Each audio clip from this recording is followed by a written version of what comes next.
అందరికీ నమస్కారం. భాస్కర్ కిలి ఛానల్‌కి స్వాగతం. జనరల్‌గా మనం మహాభారతం చదువుతూ ఉంటే మనకి ఒక డౌట్ వస్తుంది. అదేంటి అంటే ఏకలవ్యుని విషయం గురించి. అసలు ఏకలవ్యుని బొటనవేలు అనేది ద్రోణుడు ఎందుకు అడిగాడు? అసలు ద్రోణుడు ఏకలవ్యుడికి విద్య నేర్పాడా? ఎందుకు నేర్పలేదు? దానికి ఏకలవ్యుని కులమే కారణమా? అసలు విద్య నేర్పకపోతే ఏకలవ్యుని బ్రొటనవేలు అడిగే అధికారం ద్రోణునికి అసలు ఉంటుందా లేదా? ఈ క్వెషన్ అనేది మనకి చాలా కామన్‌గా వస్తుంది. అలాగే దీని మీద చాలామంది విమర్శలు కూడా చేశారు. కానీ నాకెక్కడ కూడా దీని మీద సరైన సమాధానం అనేది ఎప్పుడు కూడా దొరకలేదు. దాని మీద నేను కాస్తో కోస్తో రీసెర్చ్ చేసి అందిస్తున్న టాపిక్కే ఇది. దయచేసి మొత్తం వినండి. అలాగే మిగతా వారందరికీ కూడా షేర్ చేయండి. అసలు ఈ టాపిక్‌లోకి మనం వెళ్ళే ముందు ద్రోణుడి తాలూకు ఫ్లాష్ బ్యాక్ స్టోరీ అనేది మనం కాస్త తెలుసుకోవాలి. అది కూడా మహాభారతంలోనే ఉంటుంది. అదేంటంటే ద్రోణుడు బ్రాహ్మణుడైనా కానీ చాలా పేదవాడు. ద్రోణుడు అలానే ద్రుపదుడు. ఆయన ఎవరంటే పాంచాల దేశపు యువరాజు. ఆయన పేరు యజ్ఞసేనుడు. వాళ్ళిద్దరూ కూడా అగ్నివేశ మహర్షి అనే ఆయన దగ్గర ధనుర్విద్య నేర్చుకుంటారు. చిన్నప్పుడు వాళ్ళిద్దరూ కూడా చాలా ఫ్రెండ్షిప్తో చాలా ఫ్రెండ్లీగా ఉండేవాళ్ళు. ఆ సందర్భంలో ఒకసారి ద్రోణుడితో ద్రుపదుడు ఏమంటాడంటే, మనిద్దరం కూడా చాలా స్నేహితులం కదా, అంటే తన సంగతి ముందే తెలుసు కనుక, రేపు పొద్దున్న నేను మా రాజ్యానికి చేరిన తర్వాత యువరాజు అయిన తర్వాత నువ్వు రా, నా ఆస్తి మొత్తం నీకే రాసిచ్చేస్తాను అన్నట్టుగా అంటాడనమాట. ఆ తర్వాత వాళ్ళిద్దరి తాలూకు ఆ విద్య అనేది నేర్చుకోవడం పూర్తయిపోతుంది. తర్వాత ఎవరి మానాన వారు వెళ్ళిపోతారు. అంటే పాంచాల దేశానికి ద్రుపదుడు, అలాగే తన తాలూకు పౌరహిత్యం ఇవన్నింటి గురించి ద్రోణుడు తన ఇంటికి వెళ్ళిపోతాడు. ఆ తర్వాత ద్రోణుడు కృపి అనే ఆమెను పెళ్ళాడి అశ్వత్థామని కంటాడు. అయితే అశ్వత్థామకి కనీసం ఆవు పాలు పట్టడానికి కూడా వాళ్ళ ఇంట్లో ఒక ఆవు కూడా ఉండదు. అంత పేదవాడు. పైగా ఎక్కడ కూడా అంటే ఏ రాజుని ఆశ్రయించడం కానీ లేకపోతే ఎటువంటి పని కూడా చేయడు ద్రోణుడు. అందువలన డబ్బు కూడా ఏమీ ఉండదు. అయితే మరి పాలు పట్టాలి అంటే పిల్లవాడికి ఎలా? దానికోసమని పాపం ఆవు కోసమని చాలామంది దగ్గరికి వెళ్ళి అడుగుతాడు. కానీ ఎవ్వరు కూడా ఒక్క ఆవును కూడా ఇవ్వడు.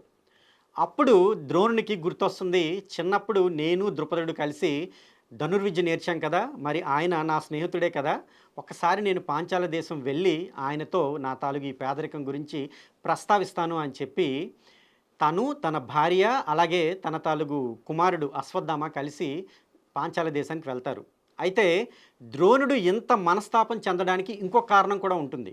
అదేంటంటే పాపం ఈ అశ్వత్థామ చిన్నప్పుడు ఆవు పాలు కావాలి అని చెప్పి చాలా మారం చేస్తాడు. అయితే పాపం పట్టడానికి పాలు లేవని మనం ముందే చెప్పుకున్నాం కదా. అయితే ద్రోణుడు ఆవు కోసం అని పాపం ఆ ఇల్లు ఈ ఇల్లు తిరుగుతూ ఉండగా ఒకసారి ఏం జరుగుతుంది అంటే, ఈ అశ్వత్థామకి తోటి పిల్లలు పిండిని నీళ్ళలో కలిపేసి అవి తెల్లగా ఉంటాయి కదా, వాటిని పాలు అని చెప్పి ఈ పిల్లాడికి పట్టేస్తారనమాట.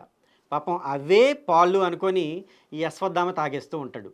అది ఈ ద్రోణుడు చూస్తాడు. చాలా బాధ కలుగుతుంది.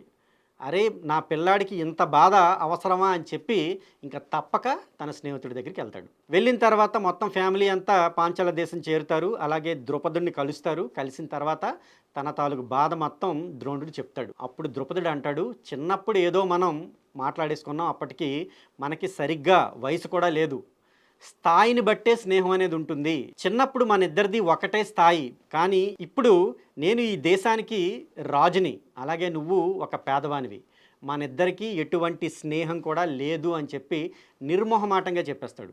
చెప్పడమే కాకుండా ఇంకేమంటాడంటే, కావాలంటే ఒక పూట భోజనం పెడతాను, తినేసి వెళ్ళిపో అంటాడు. దానికి చాలా అవమానంగా భావిస్తాడు ద్రోణుడు. ఎలాగైనా సరే ద్రుపదునికి బుద్ధి చెప్పాలి అని అనుకొని తన భార్య పిల్లలతో వచ్చేస్తాడు. ఇంతలో భీష్ముడు కురు పాండవులకి విద్య నేర్పడం కోసం ఒక గురువుని వెతుకుతున్నాడు అనే వార్త ద్రోణుని చెవిన పడుతుంది. ఆ వార్త విని వీళ్ళ తాలూకు రాజ్యానికి ద్రోణుడు వస్తాడు. ఇంతలో ఏమవుతుంది అంటే, ఈ పిల్లలంతా కలిసి ఒక దగ్గర ఆడుకుంటుంటారు. వాళ్ళు ఆడుకునే బంతి అంటే బాల్ ఒక నూతిలో పడిపోతుంది. ఆ బంతిని కేవలం బాణాలు కిందకి వేసి వాటి ద్వారా పైకి లాగేస్తాడనమాట. అంటే అంత విద్య మన ఈ ద్రోణునికి వచ్చు. బాల్ వచ్చింది అన్న విషయం కురు పాండవులు ఇద్దరు కూడా వెళ్ళి భీష్ముడికి చెప్తారు. ఆయన చాలా లాఘవంగా ఆ బాలుని పైకి లాగేశాడని చెప్తారు.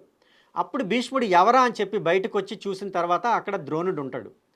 ఆ తర్వాత ద్రోణుడు మొత్తం తన స్టోరీ అంతా కూడా భీష్ముడికి చెప్తాడు. ఇంకా ఆ తర్వాత భీష్ముడు ఈయనని గురువుగా వీళ్ళకి పెడతాడు. అయితే ఈయన కురు పాండవులకే కాకుండా ఇంకా చాలా క్షత్రియ వంశాలకు కూడా విద్య నేర్పుతాడు.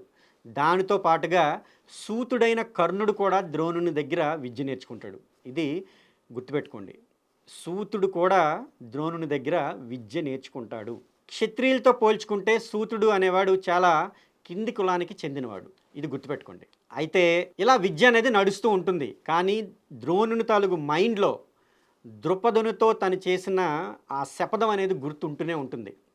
ఒకరోజు తన విద్యార్థులందరినీ అంటే కురుపాండవులందరినీ అలాగే మిగతా తన శిష్యులందరినీ కూడా పిలిచి ద్రుపదునితో తన తాలూకు ఈ వైరం గురించి చెప్పి ఆయనని పట్టి బంధించి తీసుకువచ్చేవారెవరు అని అడుగుతాడనమాట.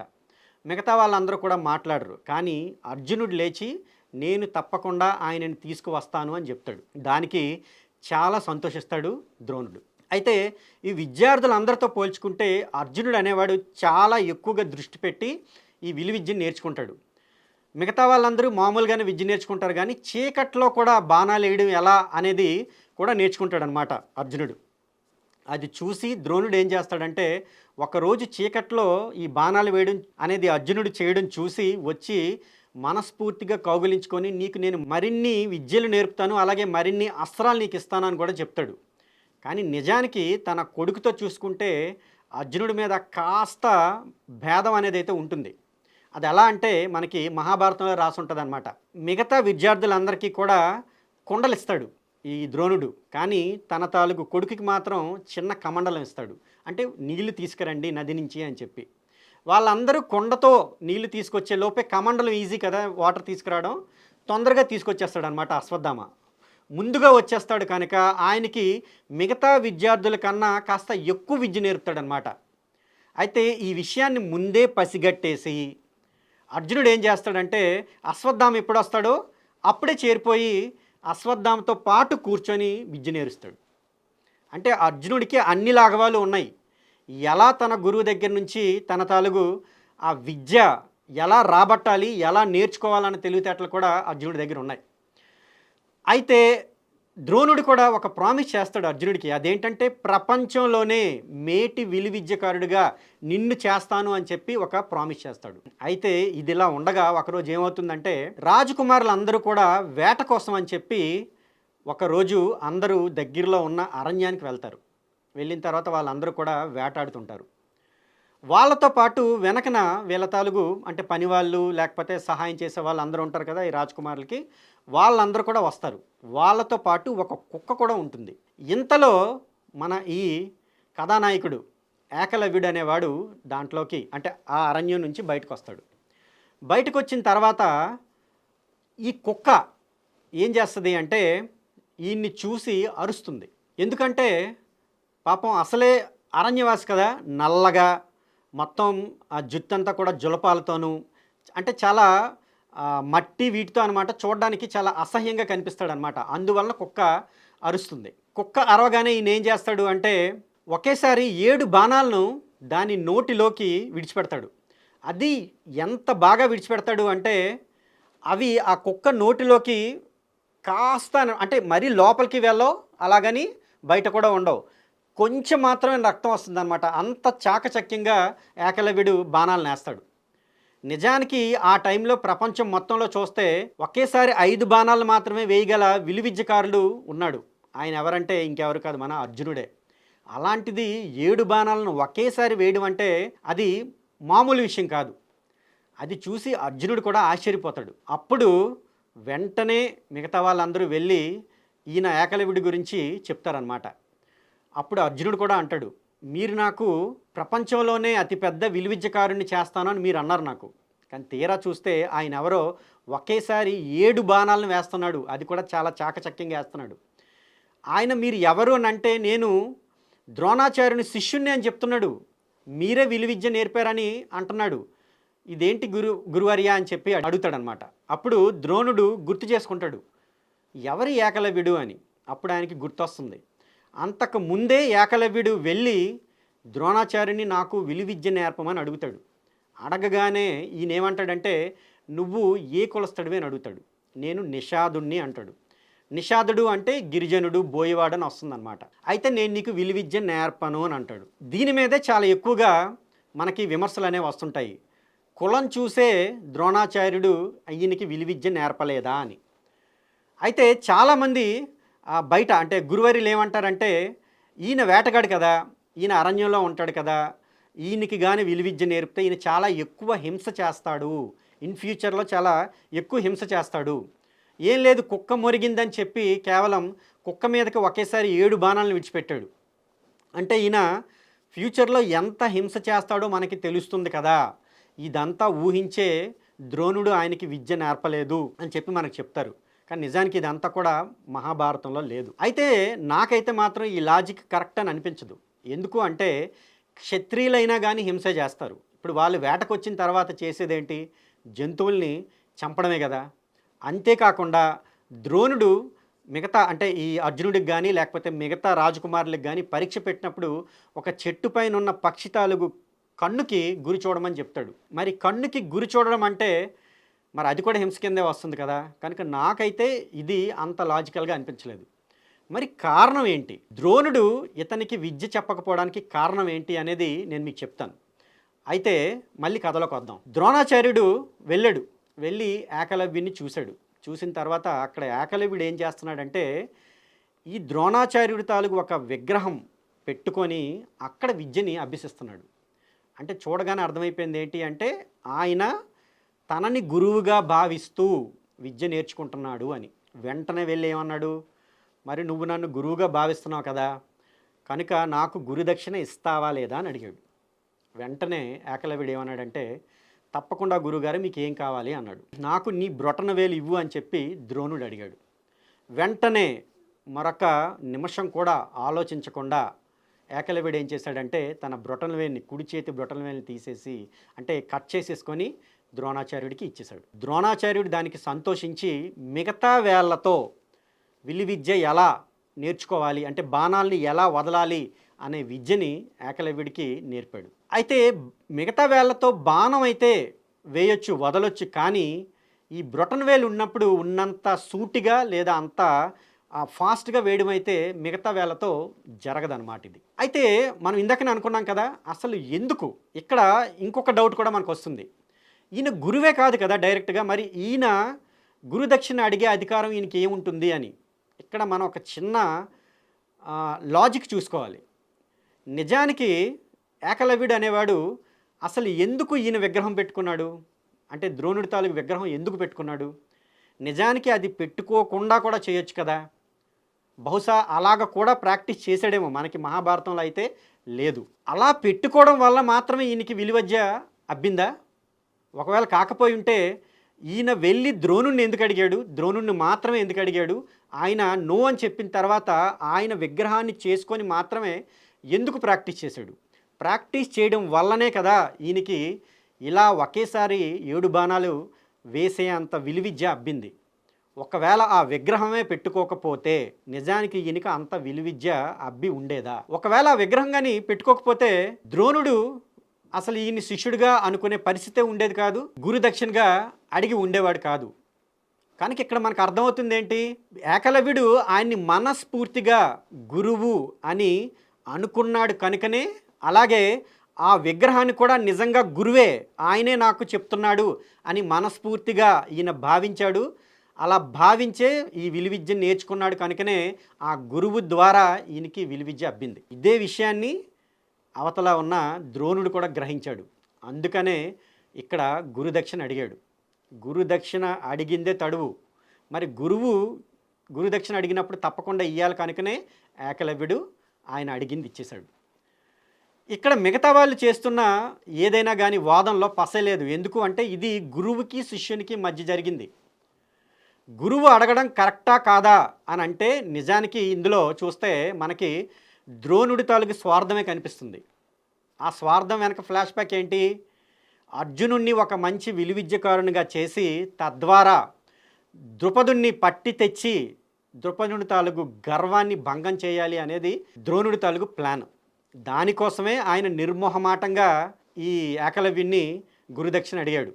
అంతేకాకుండా ఇటువైపు ఆయన గురువుగా భావించాడు కనుకనే ఈ ఏకలవ్యుడికి కూడా విలువిద్య అబ్బింది. అందువలనే ఈయన కూడా గురుదక్షిణ ఇచ్చేశాడు. కనుక ఇది ఒక గురువుకి ఒక శిష్యునికి మధ్య జరిగిన ఒక విషయం. దీన్ని బయటుండి మనం తప్పుపడడంలో ఎటువంటి అర్థం కూడా లేదు. నిజానికి ఒకవేళ ప్రాబ్లం ఏమైనా ఉంటే అది ఏకలవ్యునికి ఉండాలి. ఏకలవ్యునికే ప్రాబ్లం లేనప్పుడు మనమెవరం తప్పుపడడానికి, మనమెవరం బయటుండి మాట్లాడడానికి? ఆయనకి లేని బాధ మనకెందుకు? ఇది ఒక లాజిక్. ఇంకొకటి చూస్తే అసలు ఎందుకు ద్రోణుడు తీసేసుకున్నాడు ఏకలవ్యుని తాలూకు బ్రొటనవేలు అంటే, మనం జాగ్రత్తగా చూస్తే ద్రోణ పర్వంలో మనకు అర్థమవుతుంది. ఈ బ్రొటనవేలు ఖండింప చేయడం ప్రస్తావన మళ్ళీ మనకి ద్రోణ పర్వంలో వస్తుంది.